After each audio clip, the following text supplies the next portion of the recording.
شاء الله. وهذه ذبيحتين ان شاء الله نطبخها مفطح، والذ مفطح ممكن تشوفوه مع الذ رز بشاور ان شاء الله. الله ما شاء الله. هنا اول ما يبدا الماء بالغليان ويطلع الزفر او الريم نتخلص منها حتى تطلع الذبائح نظيفة والمرقة طيبة. فالرغوة هذه عبارة عن دم يكون بأجزاء الذبيحة من الداخل، فمع الغليان يطلع لبرا ويتم التخلص منها بهذا الشكل ان شاء الله. الله ما شاء الله. هنا حطينا البصل على الذبائح بعدما نظفنا الريم. يا سلام يا سلام، بسم الله ما شاء الله. حط يا ابو سالم، حط ما شاء الله. هنا نضيف الليمون الاسود، نضيف البهارات الصحيحة المشكلة ما شاء الله ما شاء الله تبارك الله. الحين نخليه يطبخ كذا من ساعة ونص إلى ساعتين حسب الذبائح حسب كبرها. في ذبائح بتاخذ لها ساعة، وفي ذبائح ساعة وربع، في ذبائح تاخذ لها ساعة ونص. إذا كان ذبائح كبيرة ممكن تاخذ لها ساعتين على نار هادية، والنار تكون هادية علشان تستوي من الداخل. بسم الله. وهنا لعمل الرز البشاور نشوح البصل مع الزيت حتى يتغير لونه شوي. عندي هنا خليط الثوم والزنجبيل، تقريبا 20 فص ثوم وما يعادلهم زنجبيل أخضر، افرمهم بالخلاط مع بعض فيصير هذا شيء أساسي بالرز البشاور. كل كيلو رز نحط له تقريبا فصين ثوم وما يعادل زنجبيل ونفرمهم مع بعض. أنا عندي تقريبا 12 كيلو رز استخدمت هذه الكمية. بسم الله. وهنا بعدما تغير لون البصل هنزل الخليط، خليط الثوم والزنجبيل شيء أساسي بالرز البشاور. الحين أخليه يطبخ كذا شوي.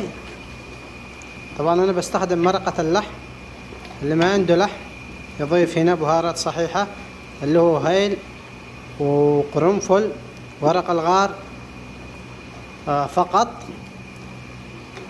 يخليها مع الكشنة وبعد كذا يملح ويوزن الملح ويضيف الماء حسب كمية الرز وحسب الحاجة. أنا بعد ما تستوي الذبائح إن شاء الله بستخدم مرقة اللحم مملحة ومبهرة، وأهم شيء الكشنة هذه علشان نكهة البشاور فقط. الله. وهنا بعد ما توصل الذبائح نص استوى نصلي على النبي ونملح. بسم الله. طبعا ملحوا حسب الحاجة وحسب الذبائح اللي عندكم ما شاء الله.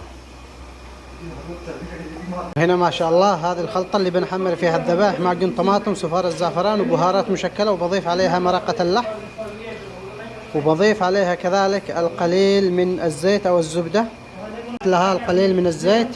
بعد كذا بضيف مرقة اللحم إن شاء الله. ما شاء الله. هنا الحين نحط التحميرة على الذبائح بعد ما ضفنا لها المرق.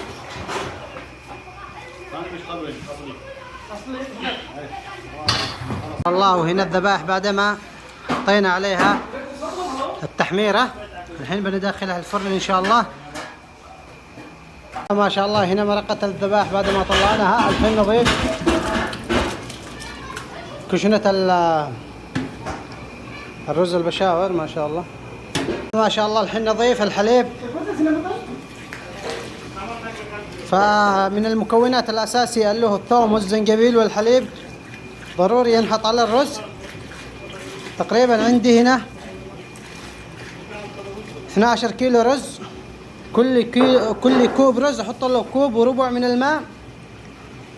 طبعا السوائل هذه كلها محسوبة، او اي وعاء تقوس فيها الرز تقوس فيها الماء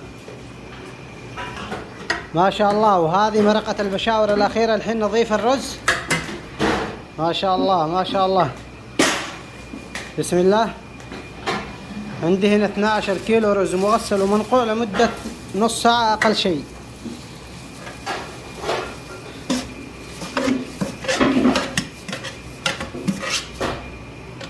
ما شاء الله تبارك الله. الحين حطينا الرز نخلي النار عالية، أول ما يبدأ ينشف الماء نهدي النار على خير، نحط القصير ونحسب له 20 دقيقة إلى 30 دقيقة بالكثير إن شاء الله. تبارك الله. وهنا أضفنا الفلفل ونضيف قطع الزبدة. هنا ما شاء الله حطينا قطع الزبدة. الحين بدل ما ينشف بعد كذا نهدي على النار إن شاء الله. بارك الله. هنا آخر شيء حطيت الزبيب والبصل، وكذلك رشة صغيرة من الزعفران وملعقة كبيرة من البهارات المشكلة، رشيتها على الوجه. الحين أغطي بالقسطير واحسب له نص ساعة مثل ما تكلمنا، من 20 دقيقة إلى نص ساعة إن شاء الله. الله تبارك الله. وهذا شكل الرز، ما شاء الله ما شاء الله. حبة الرز كيف، بسم الله ما شاء الله تبارك الله.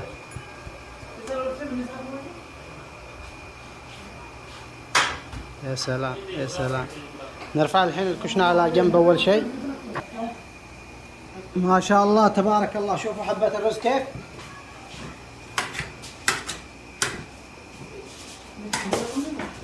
من الأعلى للأسفل.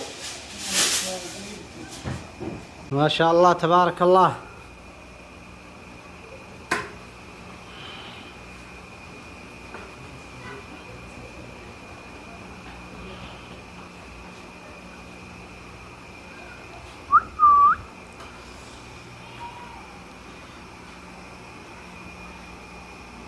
ما شاء الله تبارك الله. وهذه الذبائح بعد ما طلعناها من الفرن. يا سلام. هذا الرز، وهذا الرز ما شاء الله حطينا عليه الكشنة والذبائح. ما شاء الله تبارك الله ما شاء الله تبارك الله. وهذه الذبائح حطيناها على الرز ما شاء الله. هذا اللحم الباقي بنوزعه على الصحون.